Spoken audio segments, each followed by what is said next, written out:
Hey guys, it is Wednesday, May 29th, and I thought this would be a great time for me to bring you along for a little bit of a session of pruning and trussing the tomatoes. And I have to tell you, I have decided to do this video on a day when landscapers randomly showed up on a Wednesday. They're usually here on a Friday. Sometimes they come Thursday, sometimes they come Saturday, but not usually on Wednesdays. Anyway, if I wait for the landscapers to leave, I'll never get this done. I'm starting my day cleaning my shears. These are Fiskars. I like using these because they're more of a scissor, much more ergonomically friendly for my aging hands. And I just like the way I can get into tighter areas and snip with these guys. Now, something that I am doing though, and I've brought out my trusty rubbing alcohol here. It's important that you clean your shears from time to time because it's very, very easy to transfer diseases and funguses, things that could be on other plants, onto your tomatoes. So right now I'm about to take you back and see all the crap that comes off. So I'm about to take you back and show you some really beautiful, healthy tomato plants. I'm very, very proud of them this year. The little bit of changes that I made to them during the germination and the importance of them being tender seedlings, that extra tender care really made a big difference. So the last thing I want to do is transfer a disease onto these beautiful tomatoes. So I'm going to keep these Fiskars clean. These Fiskars you can find on Amazon. So we'll go ahead and attach our Amazon store link for you in case you're looking for them. Again, I really like them because they're like handling a scissor. We did originally get these at Costco last year, but every year the packages of different shears and pruning tools at Costco changes. I like the snips they had this year, but I didn't need the big tree pruner. Actually, let me double back and say I did need that big tree pruner because my lopper is broke. It's another excuse for me to go buy something at Costco. I have to remember that my lopper is broke. But anyway, I could always order it from our own link through Amazon. So I've given these guys a good wipe down, specifically in the areas where the blade will be coming in contact with the tomato plants. Now, I'm not actually, using these to harvest tomatoes yet, but in the future I may. So today will just be a pruning of the extra leaves that are hanging down and that are coming in contact with the soil, leaving opportunity for all sorts of problems to climb up onto the tomatoes and create early blight or some other type of like an infection onto the tomatoes. So tonight we have a big rain coming. Last night we went out to do a little garden tour and we realized that the tomatoes had grown so crazy. I was already showered. My hands were clean. I had most of the gook off of my hands. It doesn't take long for them to get dirty again.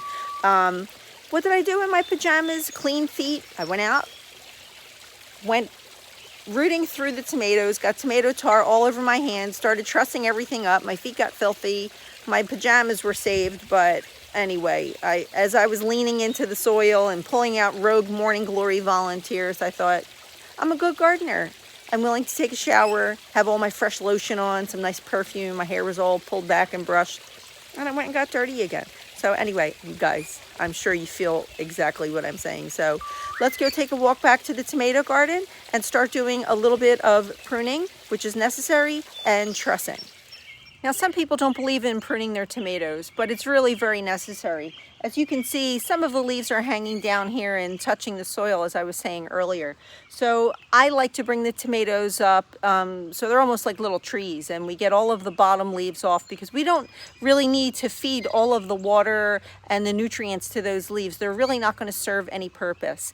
Any tomatoes that might be starting under there or going to flower, it's really in your best interest, and this is what I like to do, is to prune them off and allow the plant to get some height and canopy to it and allow the fruit to develop higher up.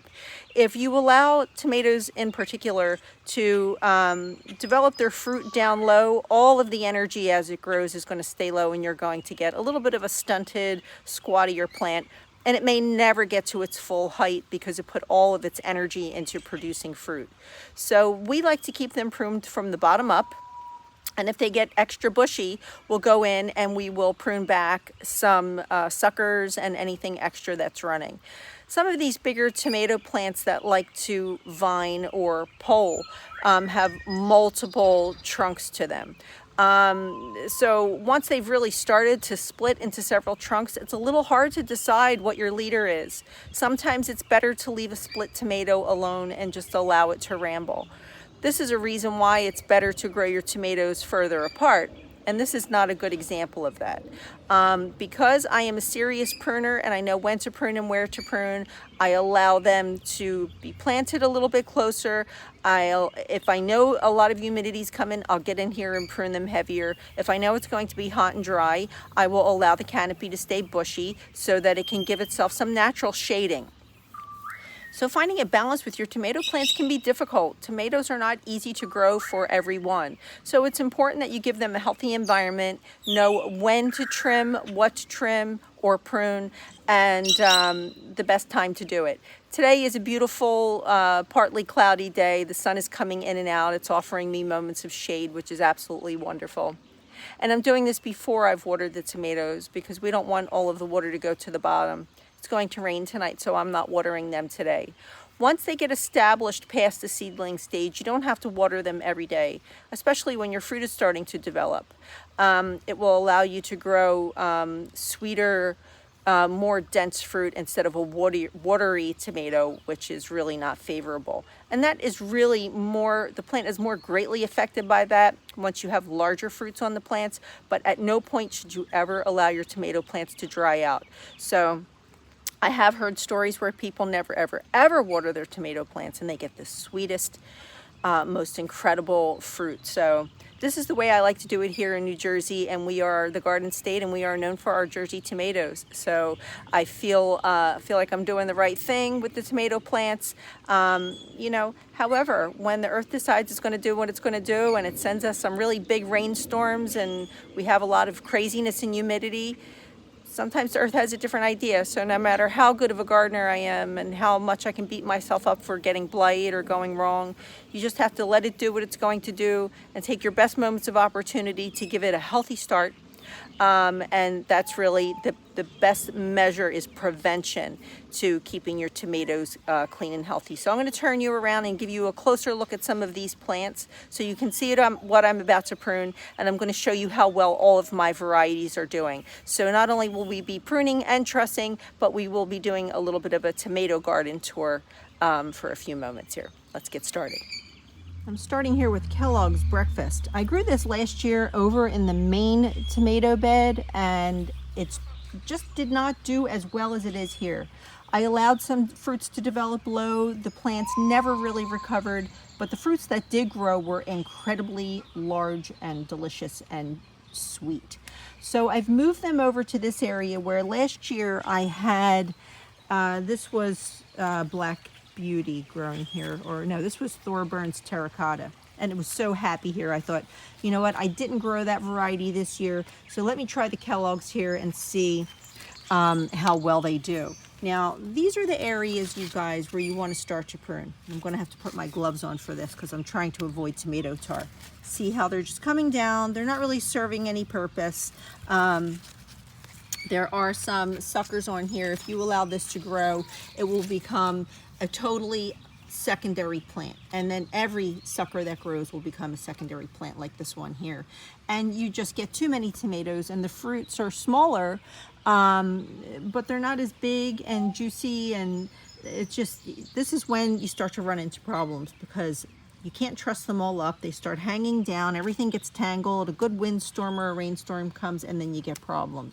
So it's the best to start cutting these guys off now until your plant gets taller, and then we're going to make sure that we get this guy pushed back and trussed up, because once it gets heavy, if it gets too heavy, it will bend and kink, and it will lose its water supply from being kinked, and then you'll lose part of your plant. So you have to find a balance of knowing which suckers you want to prune off. If you want to prune off for, you know, everybody has a different method, so you have to find what works best for you, but this is how I like to do it. I am not left-handed, but for the sake of doing video, I'm going to show you, I like to go in and just snip off close to the main stem. It will seal itself off I like to take everything that I have just clipped off, put it in a container and get rid of it. So you can see I've taken off one of the suckers. Now I'm going to get in here and take off that sucker too, because it's just too soon and I want to see these tomatoes grow in, these little flowers grow into beautiful healthy tomatoes. So right now we don't have any diseases on these plants, so Kellogg's breakfast is looking really good. Now in the past, when I used to truss up my tomato plants, which is really the act of securing the tomato to your trellis. So you'll always hear me talk about caging, trussing, trellising. They're all steps and structures and supports that you need to put your tomatoes up. So it's important if you're new to gardening or new to growing tomatoes that this is a language that you want to learn and understand well. Every tomato should be offered a cage or a trellis. The difference is a cage will go around the base of the tomato, and the cage is really good for any tomato to give it early support at its base. But cages are very important for determinate tomatoes, which are also known as bush tomatoes, and I'll be showing you some of those in a moment, as well as examples of caging. But they will also need a center stake, which is driven deep into the ground close to the base so you can tie off your main stem to it to give it support. The cage will support the branches as they start to grow out, as well as any low fruit. Trellising is more of a support where you have an upper arch or cattle panel or something that will grow up, and it will allow you to tie the tomato off as the tomato gets taller and taller. Now if you have the opportunity, or you're, you have some arches or some arched cattle panels, they're all really excellent uses for your tomatoes, because some of these indeterminate tomatoes or pole tomatoes will grow 8 or 10 feet even taller. So what I bought last year to help me with that made a huge difference in my life. In the past, I would go out and just tie things off with jute, old rags that I would tear into shreds, recycled avocado bags, anything that was repurposing. But so many times I realized that it would cut the tomato stem off, and I would go out and realize that the jute would be embedded into the stem of the tomato, in turn cutting off its water supply and not allowing the tomato to grow to its full height. So this is just a recycled spinach container that I had. We bought these clips last year, and I can attach a link for you on our Amazon store so you can try these out. They're very inexpensive. And after you use them, if you take them off at the end of the season timely, they will last into the next year. However, they do break down a little bit from the sun rays and the heat and cold, but I did notice that while the heat might make them bend a little bit, the cold does make them brittle and they will break. But if you take them off promptly at the end of the season and put them away, stored in a recycled container or whatever you want to put them in, they will work for the next year. Now, this is my chosen method, but this, just like any other tie-off, still has the opportunity to get embedded into your stem, which I've had these embed also. But I think it happened because the upper canopy of my tomatoes were not properly supported, which goes hand in hand with knowing when to prune and getting some of those extra suckers off and making sure that your tomatoes are balanced on a good staking, caging, trellising system so that you can properly truss. That will lead to a healthier tomato overall.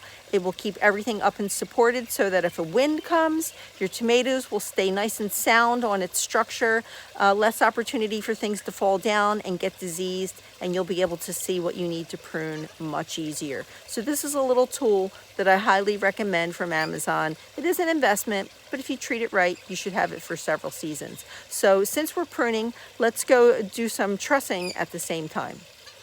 Now, Kellogg's breakfast, this plant in particular, is very hard to keep suckers off because it gets, there's a word for this. Maybe somebody can help me out here because the word escapes me, where your tomato plant just grows into several trunks. I can't remember the word. But this is an opportunity where you can see, you know, do you really want to trim that off? I'm not going to trim it off, but this makes it a little more difficult to properly trellis. So we want to, or a truss, I should say. So we want to find the best opportunity to get this clip on here and feed it across its stem so we can attach to the hog panel that we're using here.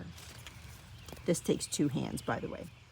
So because I needed 2 hands for that, I had to put you down. But you can see I just connected the back of the clip to the cattle panel that I have.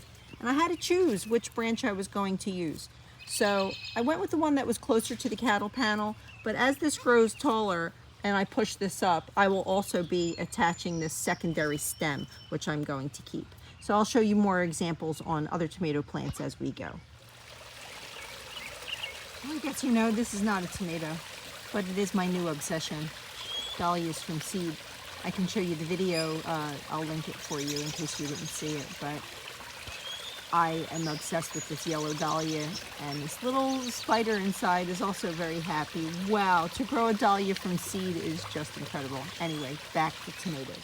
Well, it doesn't take that long once you get started, knowing where to prune, thinning everything out, taking off the appropriate suckers, and even any little tiny flower shoots. Like I missed a little stem here of flowers, but this is the pineapple tomato, and the pineapple tomato plant really just did not want to have flowers right away. So I'm just finally starting to get flowers up high. They're not as big of a bloom as I had hoped. So based on the size of the bloom, I'm going to say that my initial onset of tomatoes are probably going to be smaller. So I'm going to be sure to come down here on this lower branch after I pruned. I was able to see this, and I'm going to cut that off because I don't want all of the energy to go into these low blooms. I want bigger blooms up top to make bigger fruit and let the plant travel. Now it's really better to prune from the bottom up so you can start to see your way as you work up the plant. The last thing you want to do is hack at anything while it's already up in an upper canopy, because you never know what it's attached to. So I would say, you know, please let me offer you that tip. Prune from the bottom up so you know what you're hacking at. It takes a while to learn to become an experienced groomer with this, and believe me, you make mistakes, and I still make mistakes, but sometimes you just can't tell what's connected to what. So start at the bottom, prune carefully, start while they're young, and make sure that you take little stems like this off. Now these Guard Galvanized beds, I can attach the link for you. We're not sponsored by Guard, by the way, you guys. This is something that we talk about on our own. These raised bed planters have been excellent, and I can attach the original video for you as well as our 1-year review in case this is your first time stopping here. But we built basic trellises for the tomatoes, and an arbor over the top with hog panel from Tractor Supply. And last year this was our easiest area to garden in. So last year I did Thorburns Terracotta, Black Beauty, Dr. Witchy's, and Mortgage Lifter. Turns out Mortgage Lifter and Dr. Witchy's are now my all-time favorite tomatoes. So again, they are both here. This is Dr. Witchy's, looking really great. Dr. Witchy's is tricky. Not only did it have several branches that have multi-trunks on them like that there, but they all have so many suckers. Dr. Witchy's is an aggressive vining plant, and it wants to grow very, very tall, and it gets very heavy fruit. So I highly recommend that you take all of the measures that I said, have extra stakes available, because if you let some of your suckers grow and they become other branches, you may not be able to bend it back onto the wire trellis. So have a stake embedded next to it that you can tie off to. This is here from last year because I had multiple branches that I just let ramble. But Dr. Witchy's will give us beautiful fruit. And Mortgage Lifter, wow, like the ideal red fluted tomato with incredible flavor, a very meaty fruit. It's not overly seedy or watery inside, so I can't wait to have these guys. What are my companion plants? Cosmos, calendula, zinnias, in every bed. Here's my, oh, I love this cosmos so much. I love coming out to see it. Lots of pollinators come and pollinate all these little flowers for us. So it's important that you offer your vegetable beds flowers as well. Now this is calendula, And calendula, I think, I'm not sure if this is a pink surprise. This was a volunteer on the ground that we just picked up and put inside.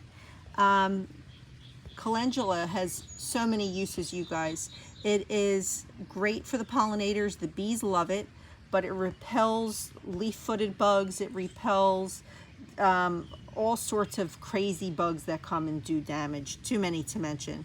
But you can also use calendula to make oil with. It's a beneficial flower in so many levels. It happily resows itself, and it is an annual, but it's a pot marigold, so it has many, many benefits. This year I'm growing calendula in these beds instead of marigolds because the marigolds grew too aggressively and they swallowed the area. They worked to keep the bugs away, but I thought I wanted to try something new. So this year it's calendula. So far I'm very happy that I did because this flower brings me joy. You would think we were in the business of growing weeds instead of tomatoes. Oh my gosh, everything got so out of control from giving all of our focus. I know I said this in an earlier video, but we gave so much focus to building the landscaping project up front that we just couldn't get back here. So now my choices for the day are, do I weed or do I truss all of the tomatoes and prune? I have to prune because a storm is coming, so we have to make sure everything is tied off. But then I will also weed. And you know, I did a little video earlier and with flowers, I'll attach that for you, but I forgot to come back and show you this volunteer cosmos. Oh, hi bees. Lots of pollinators back here, you guys. Is this, oh my gosh, this flower is so incredibly beautiful. Again, all of these little frilly plants here are cosmos, everyone. And these are volunteers from last year. If you don't know what a volunteer means, it just basically means that you have some flowers that sow a lot of seed, and the seed overwinters and it just shows up sometimes in places you don't want it. Oh, look, seashells, cosmos. Beautiful. So I didn't have to plant extra cosmos seeds this year. I just went ahead and pulled all of the volunteers out of the ground and replace them back here against the tomato trellis so that I can truss them up as they grow tall, and the flowers will help to attract pollinators, and the trellis will help me because I can tie off the cosmos, which do tend to flop down. But yeah, so last year I knew what every cosmos plant was. This year I have no idea because they were scattered all over the garden, and I'm so happy to see that they're growing so healthy. So every day a different cosmos variety will open in a different area, and I'll be happy to show you the progress of that. Now this is our main tomato garden. For those of you who have been with us for a few seasons, I'm sure you know exactly where I am. Some have said you feel like you're walking through the yard with me and you know the route. So look how healthy everything looks. Now these tomato plants were buried very deep, some of them 18 inches deep. So knowing that they're already up to my chin, the plants are several feet high. And you can see that I've already started clipping these guys off to the panel here. This is Hungarian heart. Having some lighting issues here. Look at the size of these blooms. Now, last night when we came out and we were doing our little garden tour, and then I started messing around with having to truss everything up, I had a wonderful discovery, which is Abe Lincoln looks better than ever.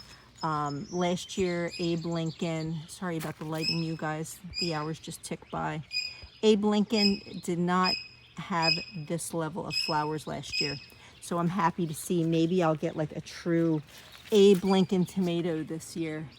The ones that I did get last year were big and delicious. They were wonderful. I just did not get many. And I almost said, is Abe Lincoln going to get a spot in the garden this year? I fought with myself and I said, maybe not. But then I gave Abe Lincoln 3 tomatoes, planted them out, and they're doing wonderful. Classic beef is doing great.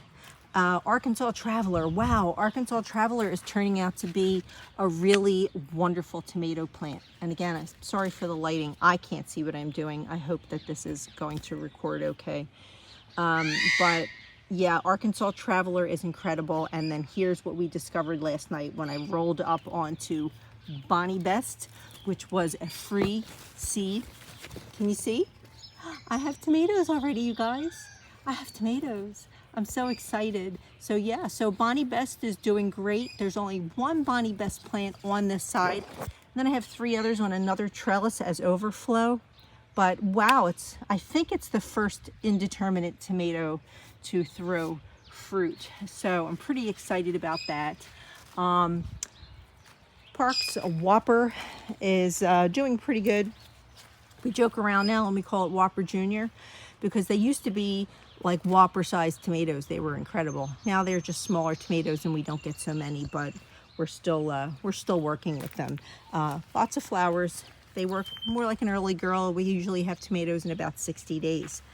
Over here I have 2 giant crimson, which everything needs a lot of pruning, but look at how healthy these leaves are. No blight, no, you know, my lips to mother's ears. Hopefully we will have a healthy season. Now, these are Amish paste from M.I. Gardner. They're doing really well. This one plant was a little unhappy, but I think it was just from being in the pot too long because I just couldn't get them out quick enough. But everything is recovering nicely, giving us lots of flowers. And then on this side, I have M.I. Gardner's San Marzano tomatoes, which went into early blight last year. I lost all of the plants early once we had that heat dome. I can attach that video for you and show you what happened to them, but they really did melt. And then over here, see, now this is an example of caging.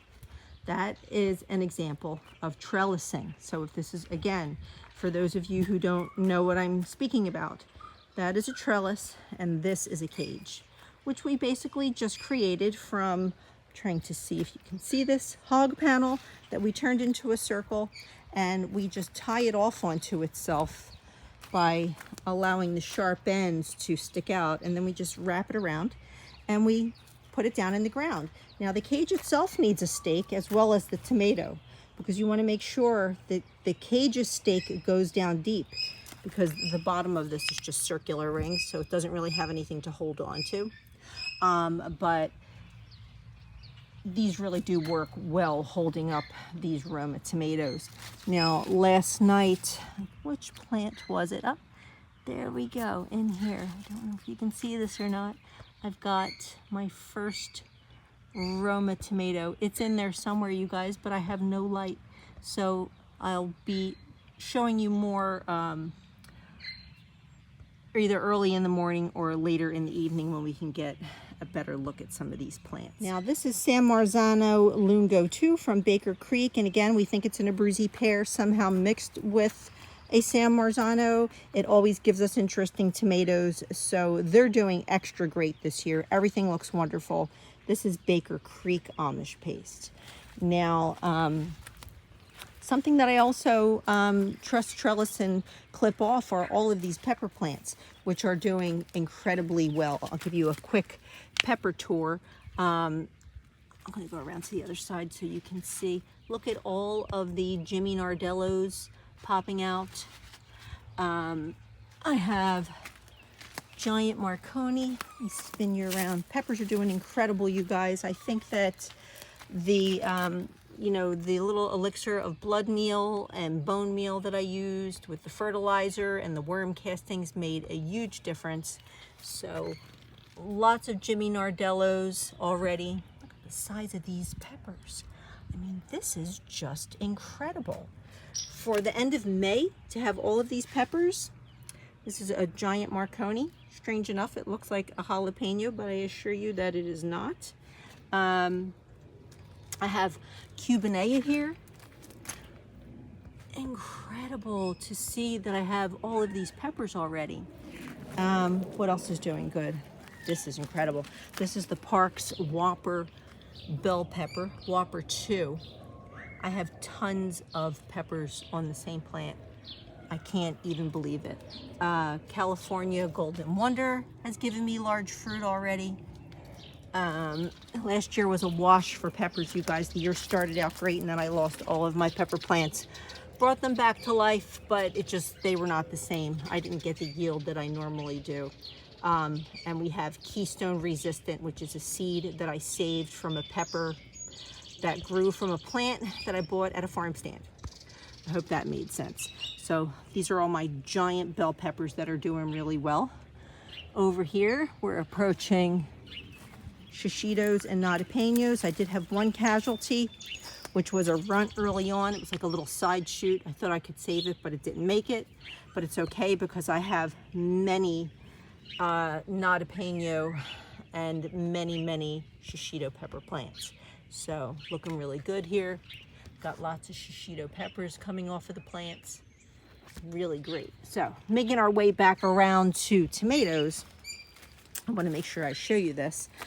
These are Jersey Devils, which are going to need a lot of pruning today. A lot of pruning, a lot of clipping off onto the trellis. With a plant like Jersey Devil, this is a paste tomato. If you've never grown this variety, you guys, Jersey Devil is an extraordinarily large tomato. Very dense and meaty, no seeds. It makes a true paste if you bake it off or reduce it down to make it concentrated. Incredible. It grows like a little bit of a diva. Its leaves are a little bit big and gnarly, but this is just the character of the plant. So if you're growing it for the first time, don't be too intimidated by its pattern of growth. Jersey Devil won't disappoint you, but you will want to make sure that you keep it clipped to a trellis. If not, it needs stakes, major caging. You're going to be pruning it, and you're going to be tying it off frequently. Now, these plants here are my potato leaf plants. For those of you who don't understand about potato leaves, they're still tomatoes, they're just a different variety. This is German pink, and the flowers on it are gigantic, which is telling me that I'm going to probably get very large pink tomatoes from this plant. Hopefully this is coming through. I can't tell if you're blurry or not, guys, so bear with me if it is. On this side here, we have Brandywine pink. And I grew Brandywine pink for the first time last year, and it was incredible. It was one of the most delicious tomatoes I had ever grown. I grew it over here in the main tomato bed, but it had a big problem with blight. It made my other tomatoes sick, so I said this year I'm going to isolate my potato leaf tomatoes because they do tend to get blighty, but I did not know that. Now, just based on the way these tomatoes look right now, I have never had such a healthy looking tomato.